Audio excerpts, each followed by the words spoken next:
तो चलिए अब एनएमआर स्पेक्ट्रोस्कोपी के सिद्धांत और उसके केमिकल शिफ्ट आदि को समझने के बाद अब हम देखते हैं कि एनएमआर स्पेक्ट्रोस्कोपी की एप्लीकेशंस क्या है। तो सबसे पहली एप्लीकेशन तो यही है कि इसके द्वारा हम किसी भी अननोन कंपाउंड को पहचान सकते हैं। आईआर स्पेक्ट्रा के समान एनएमआर स्पेक्ट्रा को भी हम एज ए फिंगरप्रिंट यूज कर सकते हैं। यदि सैंपल का एनएमआर स्पेक्ट्रा किसी अननोन सैंपल का जो एनएमआर स्पेक्ट्रा है वो किसी नोन कंपाउंड के एनएमआर स्पेक्ट्रा के समान है तो हम कहेंगे दोनों कंपाउंड एक ही हैं। तो इस तरीके से एनएमआर स्पेक्ट्रा के द्वारा हम किसी भी कंपाउंड का आइडेंटिफिकेशन कर सकते हैं, उसकी पहचान कर सकते हैं। अब इसके आधार पर हम किसी भी यौगिक की आणविक संरचना का निर्धारण भी कर सकते हैं, यानी उसके मॉलिक्यूलर स्ट्रक्चर के बारे में भी हम जानकारी हासिल कर सकते हैं। क्योंकि ऑर्गेनिक केमिस्ट्री में बहुत सारे जो कंपाउंड्स होते हैं बहुत बड़े बड़े होते हैं, उनका मॉलिक्यूलर स्ट्रक्चर काफी कॉम्प्लेक्स टाइप का होता है।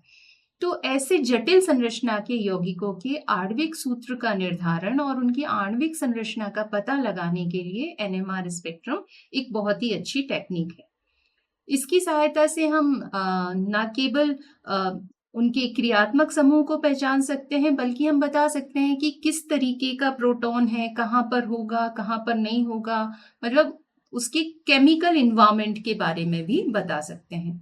तो केमिकल शिफ्ट से हम उस अननोन कॉम्प्लेक्स टाइप के स्ट्रक्चर वाले जो यौगिक है उसकी संरचना का निर्धारण कर सकते हैं। बहुत सारे केमिस्ट जो हैं इसका उपयोग आणविक पहचान और संरचना को निर्धारित करने में तो करते ही हैं, साथ ही ज्योमेट्रिकल आइसोमर्स को पहचानने के लिए भी इसका उपयोग किया जाता है। उसके लिए वो यूज करते हैं कपलिंग कांस्टेंट। कपलिंग कांस्टेंट क्या होता है, इसे हिंदी में युग्मन स्थिरांक कहते हैं। तो एनएमआर में हमने देखा था कि हमको क्या मिलती है, एक पीक मिलती है, एक सिग्नल मिलता है। पर कई बार ये सिग्नल एक ही पीक के फॉर्म में नहीं होता, बल्कि इसमें कुछ स्प्लिटिंग भी हो जाती है।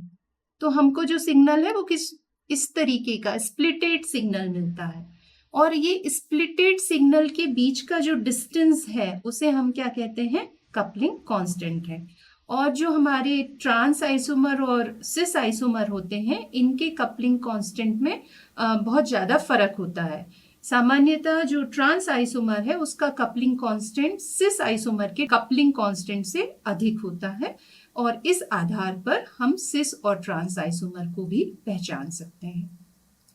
एनएमआर स्पेक्ट्रोस्कोपी का उपयोग न केवल मॉलिक्यूल की संरचना के निर्धारण में होता है, बल्कि इसका उपयोग बहुत सारी डायग्नोसिस टेक्निक्स में, यानी कि चिकित्सीय नैदानिक तकनीकों में इसका उपयोग किया जाता है। आपने एमआरआई का नाम तो सुना ही होगा, जिसे हम मैग्नेटिक रेजोनेंस इमेजिंग कहते हैं। और एमआरआई का जो प्रिंसिपल है वो एनएमआर पर ही बेस्ड है, और इसके आधार पर हम ह्यूमन बॉडी के किसी भी पार्ट की इमेज ले सकते हैं। ये जो इमेज है वो दो चीज़ों पर डिपेंड करती है कि किसी विशेष स्थान पर जो टिश्यूज हैं उनमें प्रोटॉनों की संख्या क्या है, और फिर प्रोटॉन के विश्राम का यानी रिलैक्सेशन का टाइम क्या है। जब प्रोटॉन अल्फा स्पिन स्टेट से बीटा स्पिन स्टेट में जाता है तो वो एक्साइटेड स्टेट में होता है, इसलिए जल्दी एनर्जी रिलीज करके वापस अल्फा स्पिन स्टेट में आना चाहता है।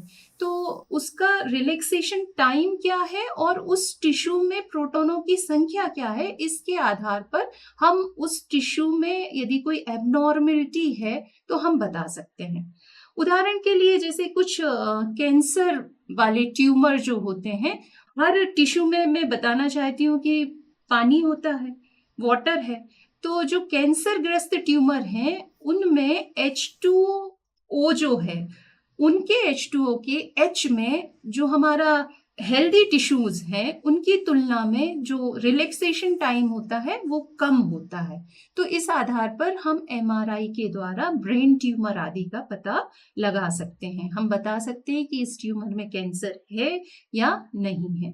तो इस तरीके से हमने देखा कि एनएमआर स्पेक्ट्रोस्कोपी का उपयोग हम अणु की संरचना ज्ञात करने में कर सकते हैं, हम ज्यामितीय समावेशियों का पता लगाने में कर सकते हैं, हम क्रियात्मक समूहों का पता लगाने में कर सकते हैं, हम बता सकते हैं कि जो जटिल संरचना वाले अणु हैं उनका केमिकल एनवायरनमेंट कैसा है, यानी उनकी संरचना किस प्रकार होगी। साथ ही बहुत सारी डायग्नोसिस टेक्निक्स, जैसे हमने देखा कि एमआरआई जो होती है उसमें भी एनएमआर का प्रिंसिपल उपयोग में लाया जाता है।